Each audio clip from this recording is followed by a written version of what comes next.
And here we go to my next video.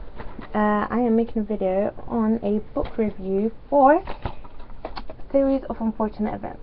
I know it's old for those who have heard of it, but it is my childhood book series. Now this is a movie version of it. For those who don't know, these are Baudelaire orphans, the Baudelaire orphans, and this is Count Olaf, the villain. Just so you know, there's a movie on it. And yeah, so now I'm just going to talk to you through the books. There are 13 books to the series, and here we go. Now, book number 1, The Bad Beginning.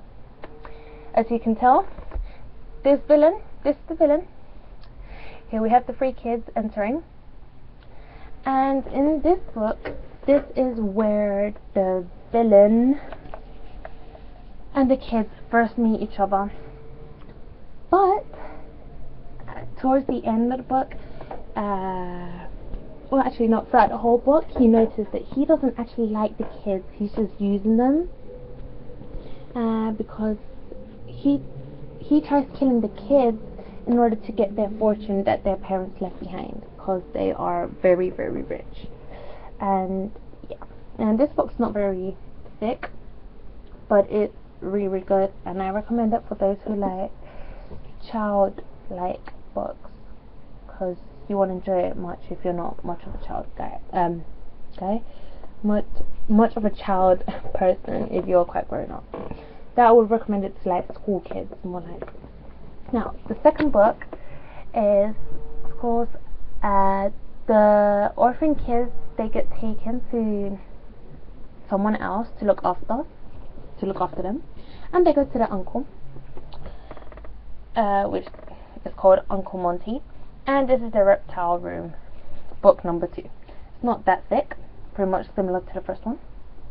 Sonny Baudelaire, the baby, with the snake, which is called the Incredibly Deadly Viper. But it's not actually deadly, it's actually a very friendly snake. And this is an assistant of the uncle, Monty. But the plot is that this is actually the villain that we see here. But because he's an actor, he disguises himself each time he tries to do something to get the Baudelaire fortune. So he tries to kill the orphan's uncle. And yeah, but I really like it, and it's really, really good. This is probably one of my favorite out of all 13 books, but I recommend it. Now, next book. Wow, it is so windy outside. Okay. The next book, the third book, it is The Wide Window, and it's not that thick either. But later we will get on to really thick books. Oh, sunlight. Okay, here we go. So this book, after Uncle Monty dies, again they have to be transferred to someone else to look after them. So, I'm trying to get the sunlight out of my face. Get out of my face. Okay, it's not gonna get out of my face. So, sunlight gets annoying, doesn't it? Yeah. Okay, so the third book, Baudelaire orphans, they go to their auntie who lives by the sea, as you can see in the background, the sea. Count Olaf again comes back into their lives, and he comes back as a sea captain, and he actually tries to make the kid's auntie fall in love with him, so then they can get into a relationship, and he can kill the auntie to get their fortune. Again, very evil but really entertaining. And again, I don't know if I showed you, it's not that thick. Next book, number 4. It is The Miserable Mill. So yeah, here we go. This is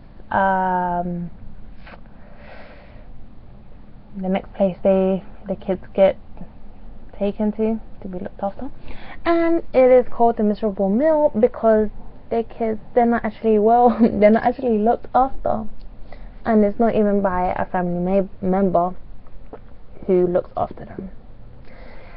So yeah, this guy, as you can see in the background, that is not the villain.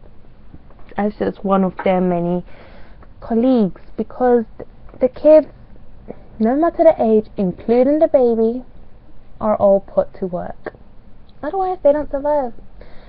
Their only food is gum throughout the whole day and nothing else. So it's quite torturous for the kids. But they do encounter the villain again when Klaus, the middle Baudelaire, as you can see in the picture, he actually has his glasses broken. So he goes to the people who fix glasses or your eyesight, you know, people that do that stuff for a living, and that's where they encounter the villain. I'm not going to say anything else because we've got 13 books and I don't want to make this video too long, and again, it's not very thick. So yeah. Book number 5, we have I can't even read that, the Austere Academy. I'm not sure how to pronounce that. So yeah, now here, after this book, they go to an academy, a school. Good. It's where they should be anyways, ain't it? Okay, so basically, here we have the Baudelaire kids in the background, all 3 of them, but this is trouble. Her. A troublemaker girl. Sorry guys, I'm just gonna keep on moving just to try to get the sun out of my face.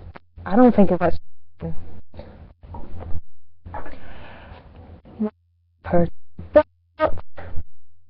It doesn't help. It's terrible. Okay, so in this book we see the Baudelaires struggle through school time. Both Violet Baudelaire, the eldest, and Klaus, the middle child, actually go to school and take classes, but they don't enjoy their classes because their lectures are not what we would classify as classes. Instead, we'll classify them as boring stuff. You'd understand if you read the book, trust me. But the baby, Sunny Baudelaire, right there, you can see Violet's carrying her. She has to work for the principal as a secretary. Yeah, weird, I know, right? A baby working as a secretary. What's this world coming to? So yeah, yeah, that's the next book. Book number. Here we can see the books are getting a bit thicker. Now, after that, because another important thing I should actually tell you about this book is that they make friends with a boy who has triplets. He doesn't have triplets. He is a triplet. 1 in 3 triplets. But his other 2 siblings are not in the school with him. But we will meet them later on in the series. So basically, his name, they call him Quagmire. Is it Quagmire? Or am I talking about Family Guy now? Yeah. Let's just stick to that. Let's just stick to the triplet friend, yeah? So the triplet friend, he gets kidnapped by the villain again, Count Olaf. And so the Baudelaires, they try running after them, but they clearly don't succeed. And that's how we move on to the next book. That's why they don't carry on in that school, but they go to this one, the Ersatz Elevator. Now, here, as you can see, the kids are falling, and then they have this wicked woman that makes it seem like she pushed them down the elevator. She is one of the world's best financial advisors, or something like that. And she supposedly looks after them, but she absolutely hates them. They live in a penthouse, I think it is a penthouse, and they like the place because it's big, but they don't like her because she is just really, really mean to them. But her husband is the one who actually looks after them, and the kids actually like. But then they find that one of the elevators is shut, and they find a secret passageway, which is this elevator place that you can see them dropping from. So it's really, really good book, because this book is more like a mystery book, because they just keep on finding more clues. Well, actually the whole series, they just find more and more clues, so it's really, really good. Now, yeah, so I just want you guys to remember that woman there from book number 6. Getting thicker here, so just remember her, because she will come back later on into the book. So because they find that passageway, they get lost, and they have to go for a new book. Yay! Book number 1, The Village. Kids struggling, climbing a rope with crows flying around everywhere. Now, here in this book, we have this woman coming back into the picture again. Now, she ends up being a cop in this village, in the Vile village. Well, that's not the name of the village, but that's what we're going to say now, because I don't want to tell you the whole story in case you want to read it. Or if you've already read it, then you already know the story. So yeah, in this book, when they go to their new village, everyone, all the members, well, not the members, everyone who lives in the village, they are cruel to the kids. They have to do chores, and they are not allowed to use their skills. For those who know, Violet Baudelaire, her skill is the fact that she's an inventor, so she goes around inventing new things. The middle Baudelaire, Klaus, he is a reader. Wow, okay, I never knew that was a word. Okay, he is a reader, so he reads books, and he's a very smart kid, and he knows all these advanced words and stuff. Okay, and then the baby, she's got a skill. She loves fighting hard stuff like sticks and wood and stuff like that. So yeah, they end up building this hot air mobile home to escape the village, live in mid-air the whole time. But the woman from the previous book, let me show you the book again. That woman there that we don't like, she ends up being a villain related to Count Olaf. This is why Count Olaf is not seen in this book, because she is actually the villain's girlfriend. So she does his job in this book. And in this book, Count Olaf is also mentioned. So both Count Olaf and the girlfriend.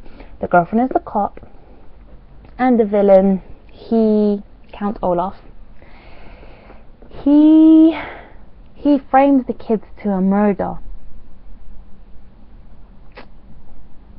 So yeah. So, but then they actually end up escaping, and this is how we reached book number 8.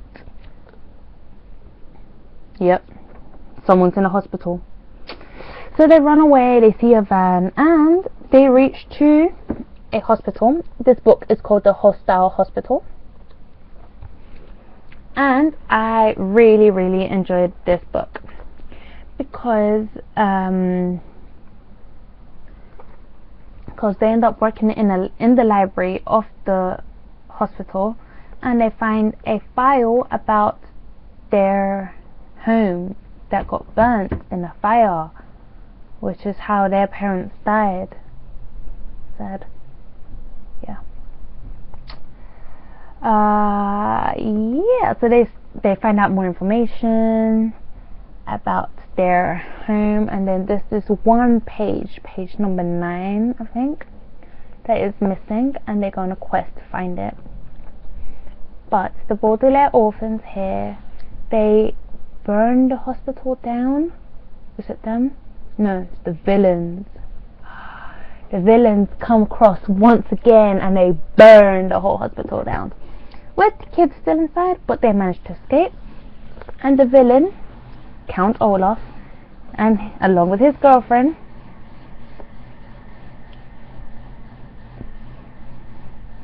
constructed. Okay. Along with the villain and the girlfriend, we have his comrades, which helped burn down the hospital. Now, what was I gonna say? I don't know what I was gonna say.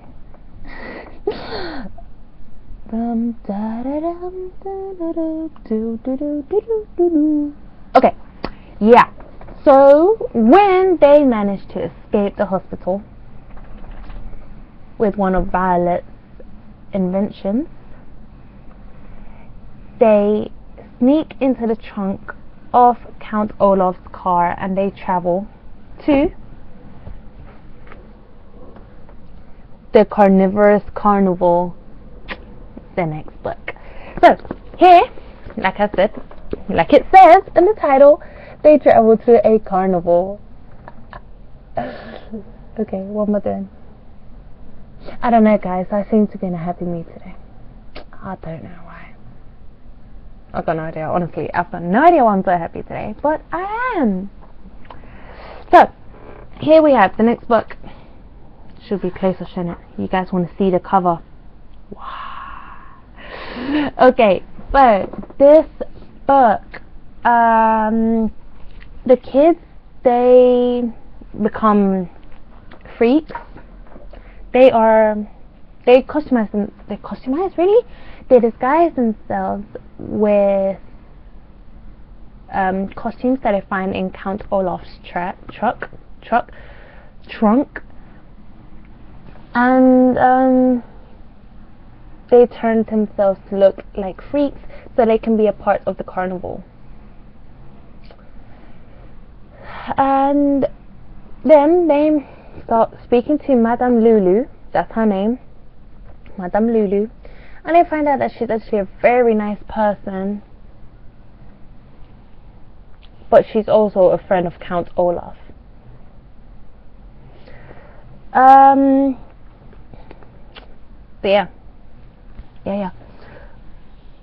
But then she gives the kids a hint of where the VFD headquarters are, which is an organization that their parents belong to, which they are trying to find out more about.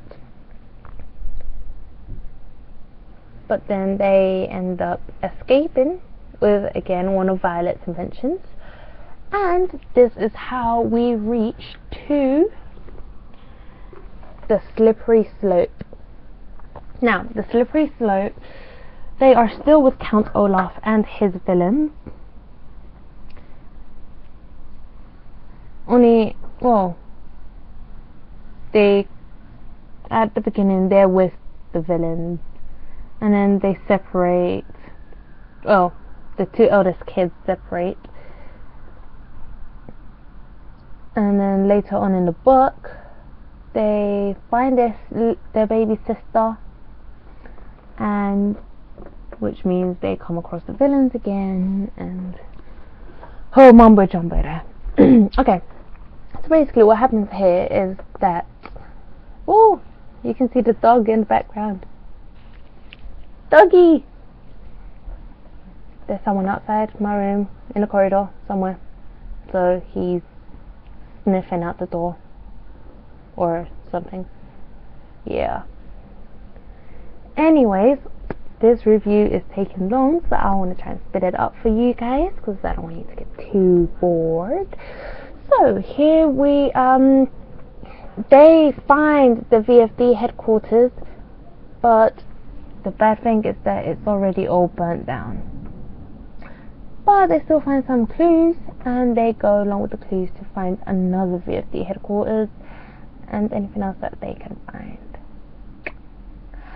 Which leads us to the next book, The Grim Grotto. Poor Sonny Baudelaire is in a helmet, and the other two Baudelaires are in a diving suit with their helmets so they can breathe. Now, here, they meet someone that is also part of the VFD headquarters, a member, and his name is Captain Wintershins, I suppose that's how you say it. And this captain guy, there we go. This captain, he has two kids. One is pretty much grown up, which is the boy, and then the girl, she lives with him in a submarine, and they are constantly traveling. Now, someone wants to say hello. Say hello. This is my little man, my dog, my little man, my angel, my baby, ain't you? Mwah. Yes, guys, he is a Chihuahua. Please, no rude comments below. Okay, let Mama do this video. No, you're not getting on there. He wants to get on my table, so there's no space. That's sad. Okay, now let's carry on with book number 11. In this book, Klaus Baudelaire, a 14-year-old boy. No, actually that's Violet's age. He is about 11 or something like that.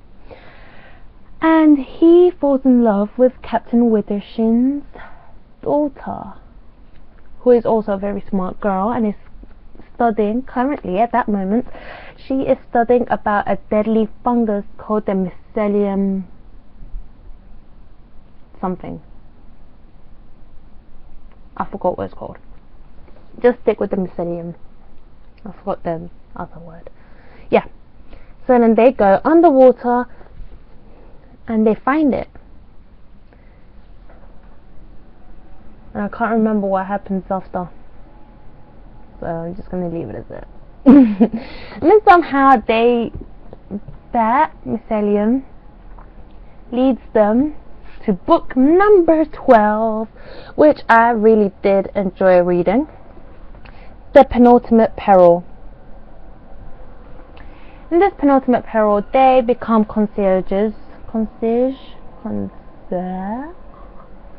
lobby people. They become lobby people in a hotel that belongs to the VFD headquarters.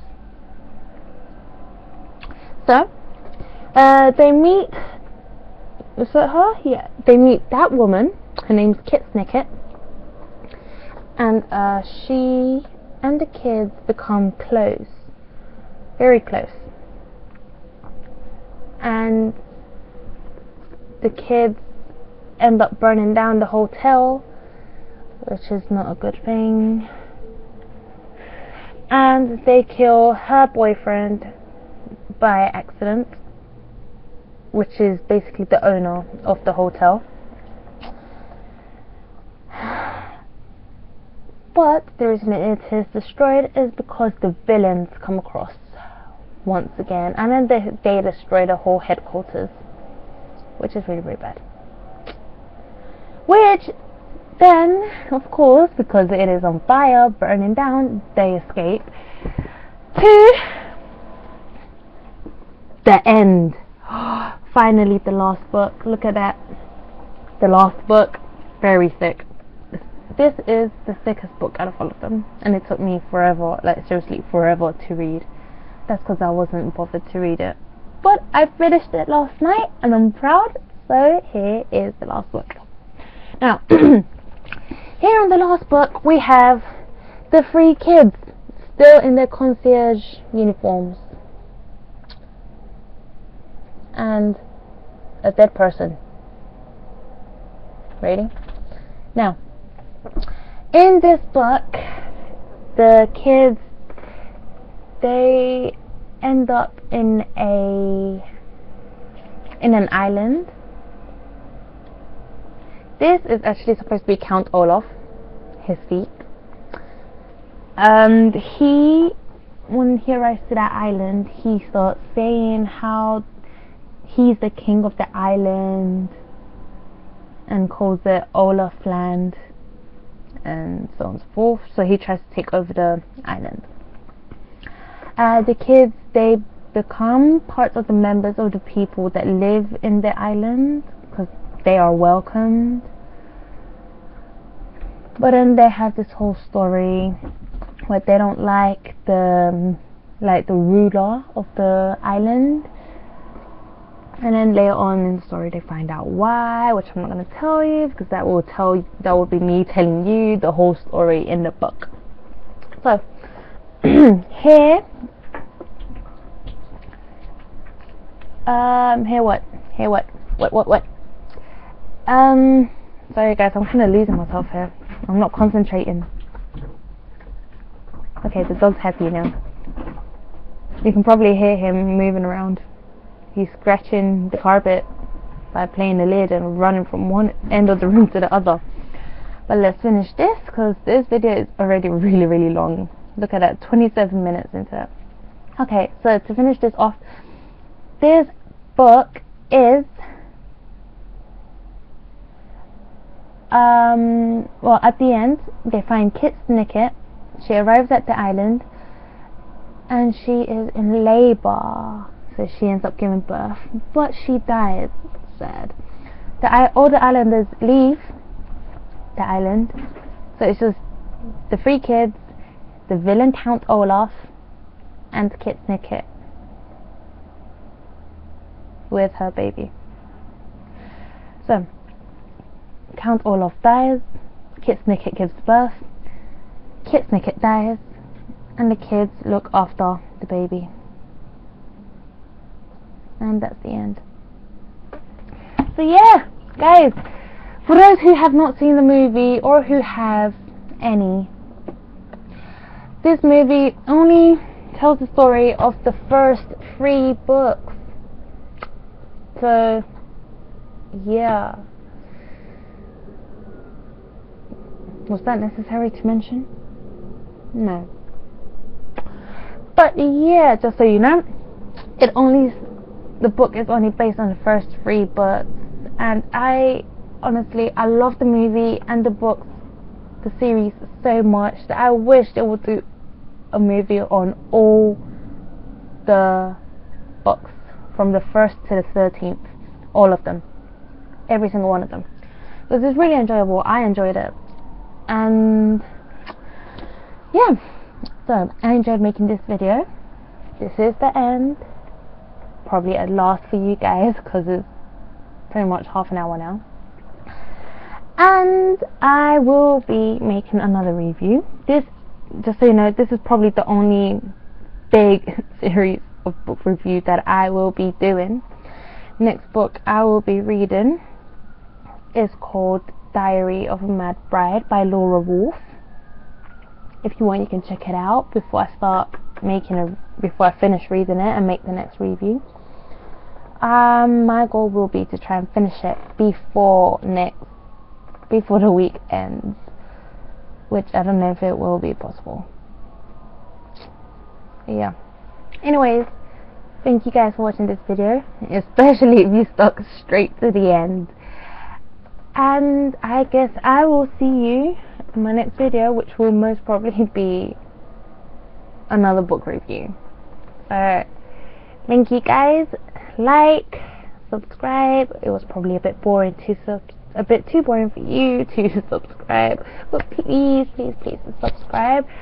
I will try to not make the videos so boring. Somehow you could maybe give me some ideas, and yeah, you could even, you know what you could do down below, you can comment books that I can read to make a book review about, or just for me to read. Your choice, your call. So yeah, that's it for now, for today, and I will see you guys, or you will see me in the next book review. So bye, take care, and keep YouTubing. Bye guys.